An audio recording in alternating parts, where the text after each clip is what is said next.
Hey, welcome back. Thanks, everybody. I'm Brad, and this is my co-host, Tyler. Today, we're going to hit the books. Hitting the books. Taking me back to school. No. Taking you back to school. I don't want to go back to school. I'm done with school.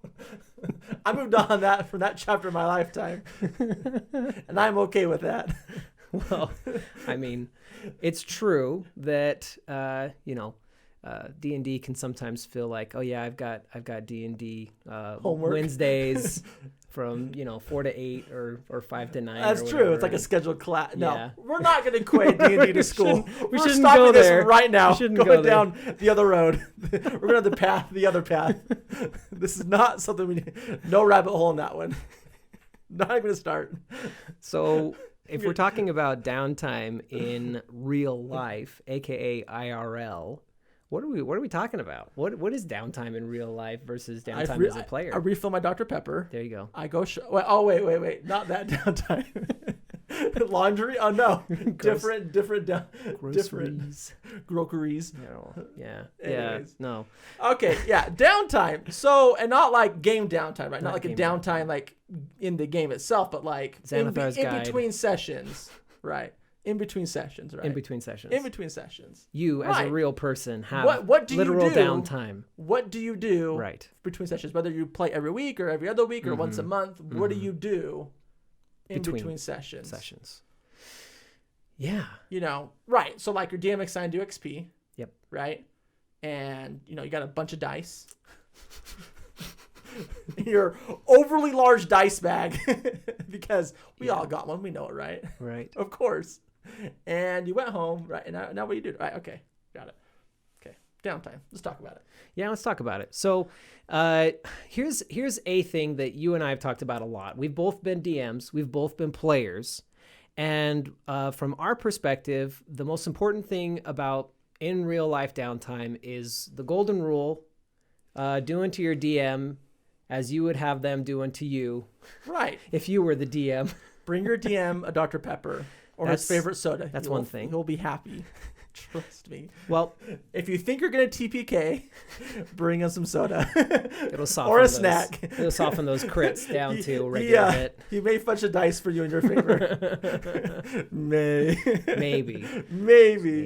But we've both done like cool, exceptional, interesting things. Like we've used some programs to write our own maps, and we've got lore, and we've got world history, and like religion, like a lot of homebrew stuff too. But even if you don't, if you have like if you're doing a module or you're using one of the D&D adventures, there's a lot of like material that a DM could give you, or Well, sure. Well, I would say your DM is always putting tons of time right into each session. They're doing tons of things to prepare and make things work for you and make it a fun, enjoyable time for you and the rest of the group.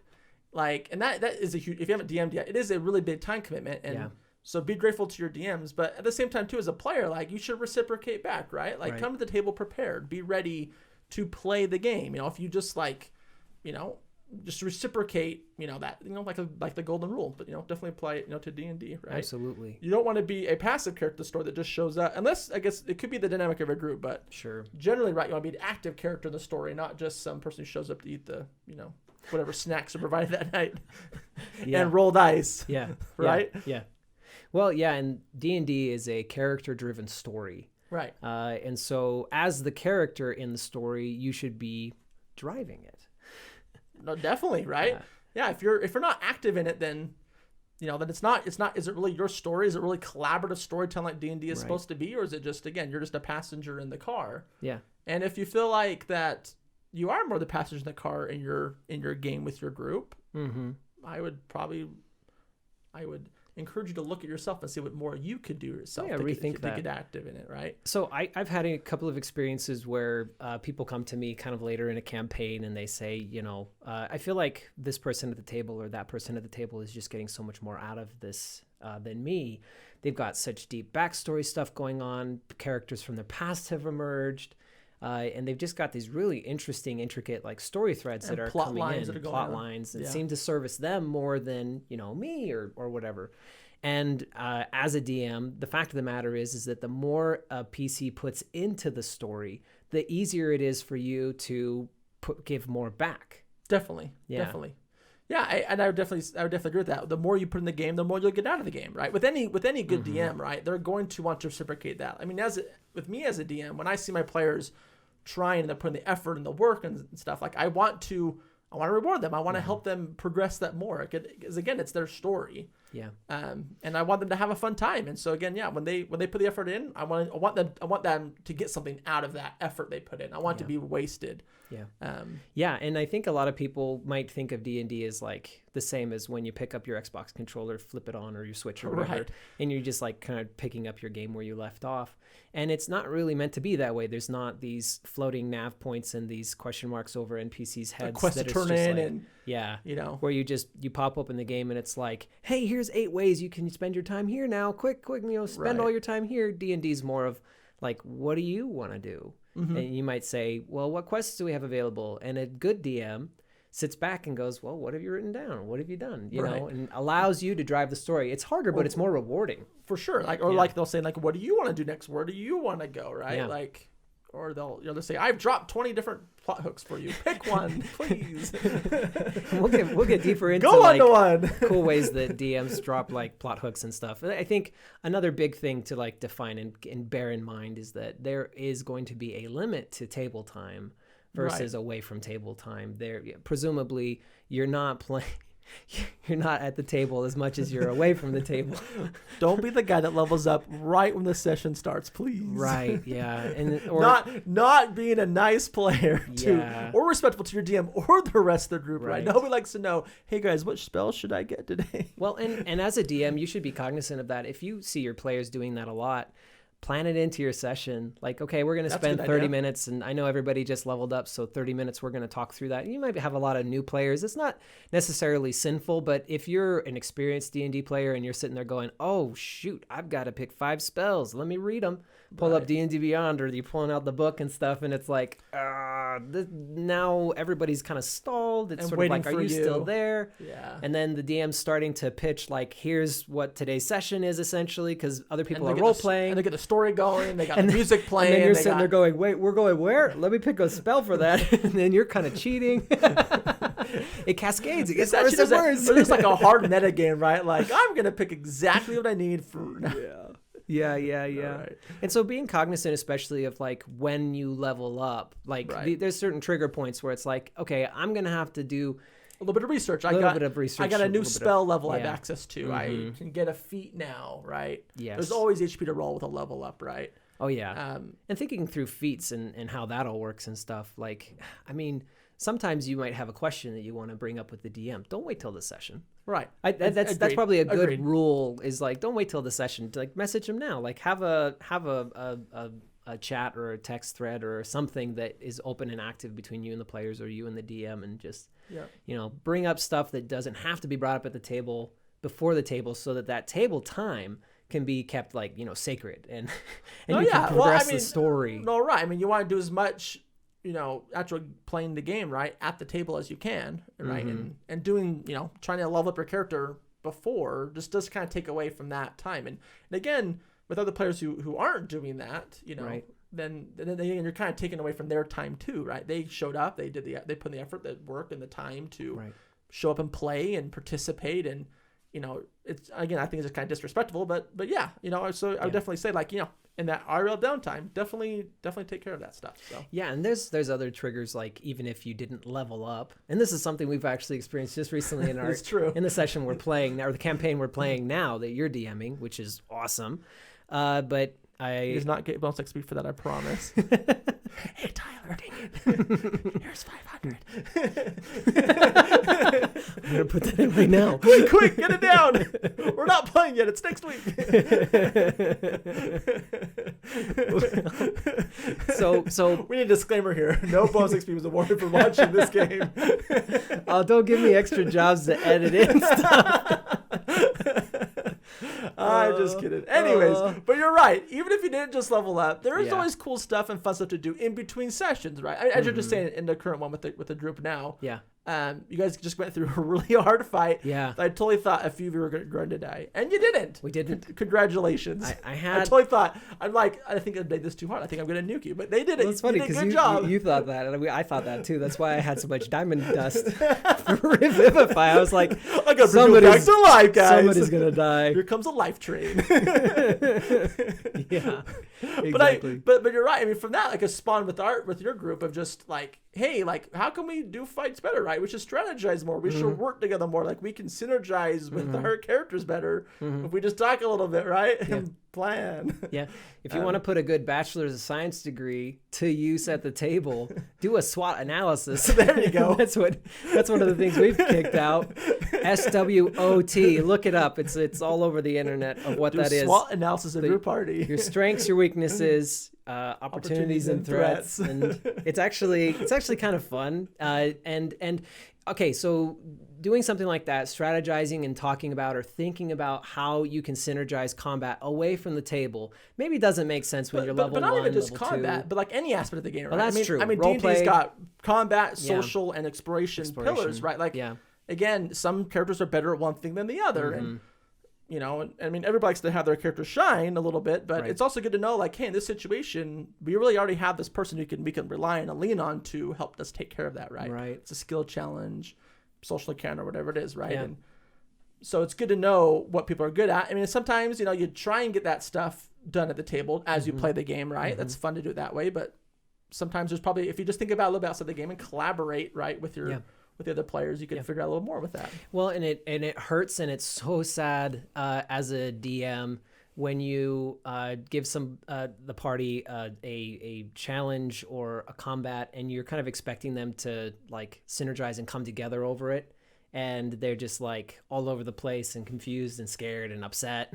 Like, well, sometimes it'd be frustrating for players. I mean, oh, for sure. But I mean, as a DM, it's darn tragic because you're like, oh, I feel like I've really messed up or something. But in reality, it's like maybe just put a little bit more into that IRL downtime. Right. This sort of thing wouldn't be like that big a deal. Or you know, it'd be easier to overcome, given a little bit more. It's the difference between playing checkers and playing chess. You know, when everybody plays like a king, when everybody moves like a king is all restrictive, you're really just playing checkers. Right. And when you're going one-on-one, going, okay, I'm gonna hit the big thing and I'm gonna hit it hard and I'm gonna keep hitting it till it's dead or I'm dead. I mean, that's very checkers. That's wars of attrition.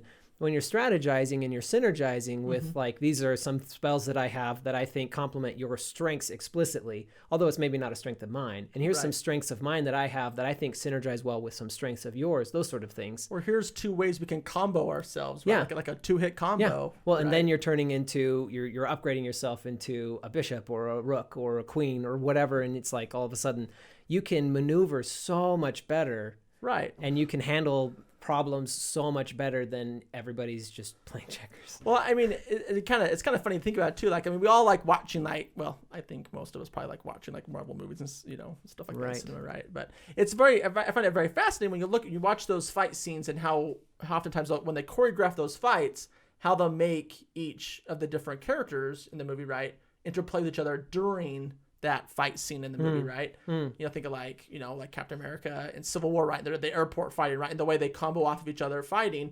And it's like, you know, and in reality, it's like, oh, that's really cool. I want to do that in D&D, let's say. But like, well, that requires you to communicate and coordinate with your fellow players, right? And again, if everybody's tking that they're the king, then essentially you are playing checkers while the DM is playing chess. and that's not a fun fight to lose, probably, right? Or you wonder, wait, why is this so hard? You can't do that. Yes, I can. Right. Because you're playing checkers and I'm playing chess, and my knight can go and do that when you just move one step, right? But when I run up to the big guy to hit him, how come he keeps just flying away? Because you can only go one way on the board, and I can go 2. Or 3 up, right? Or 3, I've got a Z vertical.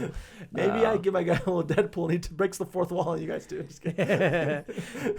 Well, there's other stuff too. Like, I mean, just being cognizant or aware of what's in your inventory. I know. IRL downtime is actually a really good time to kind of sift through things. Like, there's a lot of stuff in video games where you can categorize stuff as junk or stuff I want to sell or whatever. And it's like, it's actually really good to take time away from the table to like do that as well. I know it is. Maybe it's just this is our group only, but I feel like they always forget what's in their inventory, like the magic item that they're saying, oh, I wish we could do this. Like, well, you guys have had that for like 3 months, like you've been playing this thing for 3 months. You just haven't used that item, or, well, you have that information there for you in that doc. You just got to go, or that handout that I gave you as a DM. You just got to go look at it again, right? You have the answer. Note from a mysterious stranger, and it just sits in your inventory. And everyone's like, gosh, how are we going to get inside the palace? I have no idea. And it's like, look at the note.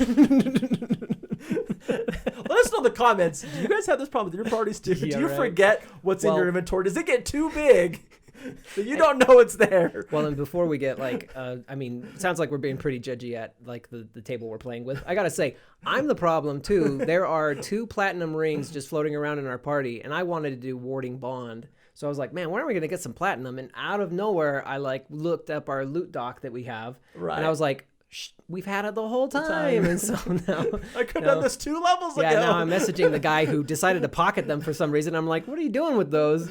He's probably thinking, these are worth 75 gold apiece. I'll sell them. And it's like, those are which he hasn't sold yet. Components, man. Those are good for like a spell that could effectively double your HP. Anyways, whatever. Now I'm ranting. You're right. That is a rant. We'll stop.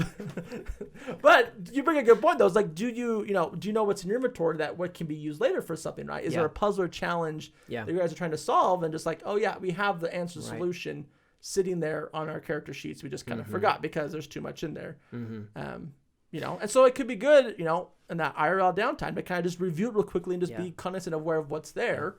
And if that mysterious stranger's note, check your DM, or ask your DM, like, hey, what was this again? Like, I don't remember. And I'm sure any DM will be like, oh yeah, that was this. Yeah. And like, follow up. And I mean, it's a pro tip. It's something that we're still even learning, but a pro tip for if you're a full spellcaster, or even just a part spellcaster, but especially if you're a full spellcaster, is reviewing spells that require components, and especially the ones that are going to like use the components. Yeah. So it's like it has to be worth 100 gold, and it's used in its use.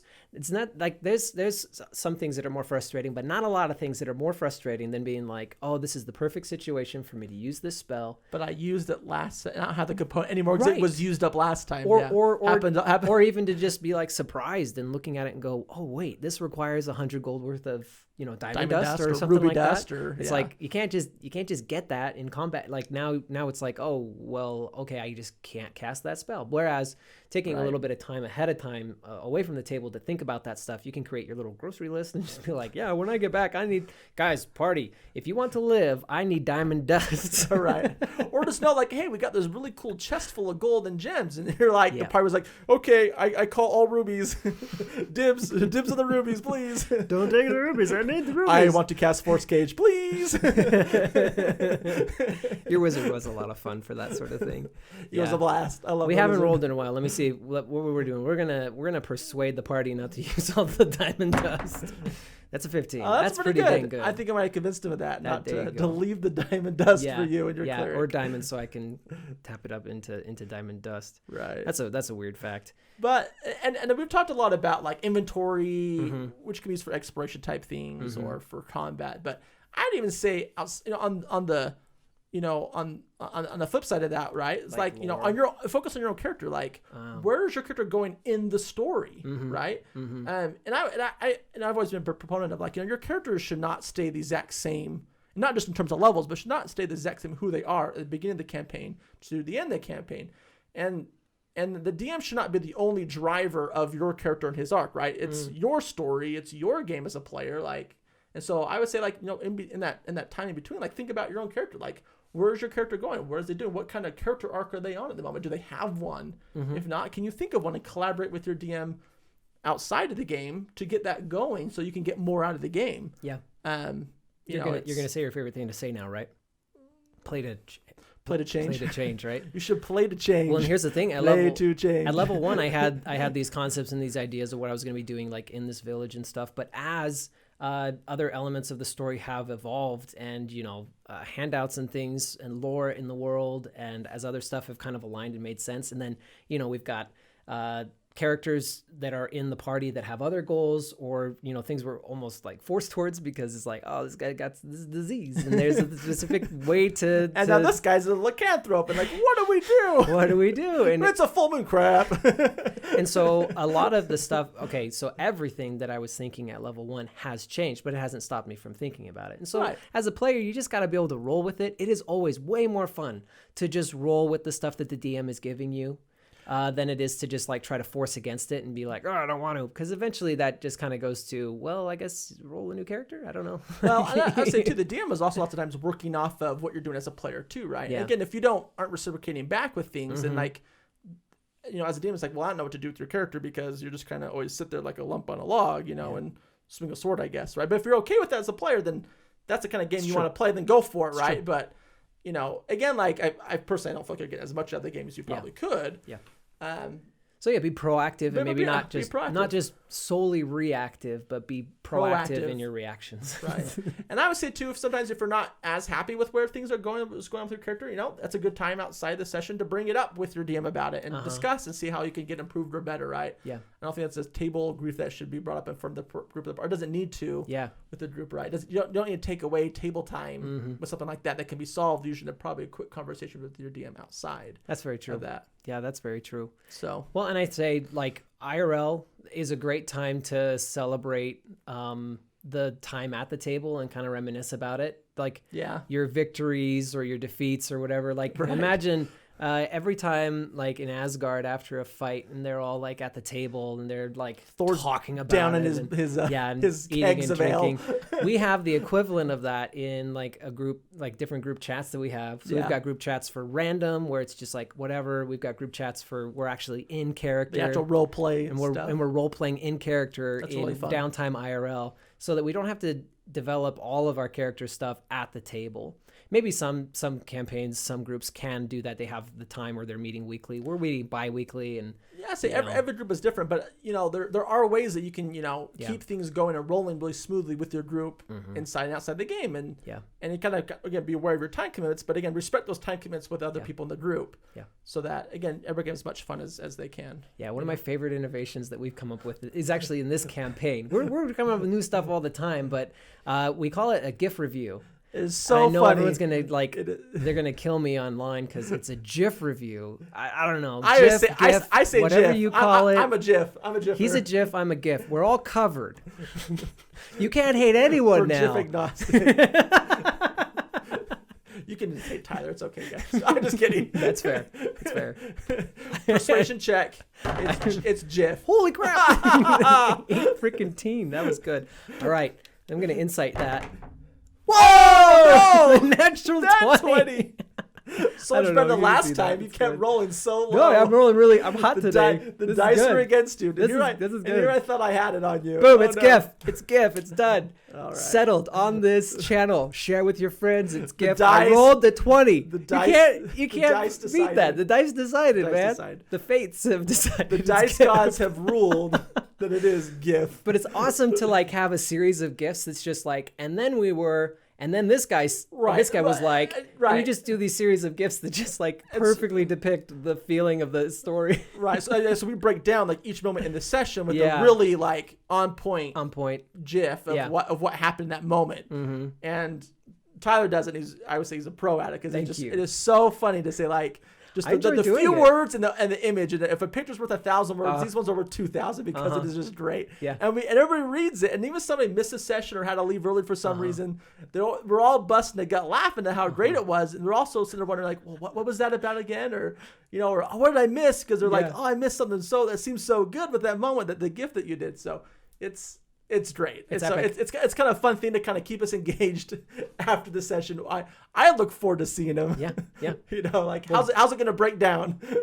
Bill and Ted style, your D&D campaigns should be epic tales of adventure. And totally, if you utilize IRL downtime properly, you can absolutely get there. And I'm sure every group, again, with your group, find a way to make it that more epic than what you can, right? Like, again, I mean, we all wish we're probably Critical Role and could, make money and play Dungeons and Dragons all day long. Yeah. But we can. But, that doesn't mean that you have to do that to make it epic or really fun or really awesome for your group, right? Yeah, and so true. Again, I'm sure there's other innovations, if you put a little time and effort to it, you can think of and make it really awesome for your group. Yeah, in the comments, you guys should share what is your favorite group innovations. That would be really cool. I'd look forward to looking at those because I would want to integrate them in my table too because it can be so fun. Yep, totally. Yeah. Well, we are Motley Mimic. Thanks for hanging out with us. We'll catch you later. Guys. Bye. The ancient dragon Ashardalon turns his head towards you. Opening his great maw, flames begin to curl out of it. Dex saves. That's a lot of damage. All right. 6, that's 10, that's 14, that's 20, 23, that's 26, that's 30, 37, 40, 45, 48. Wizard's dead.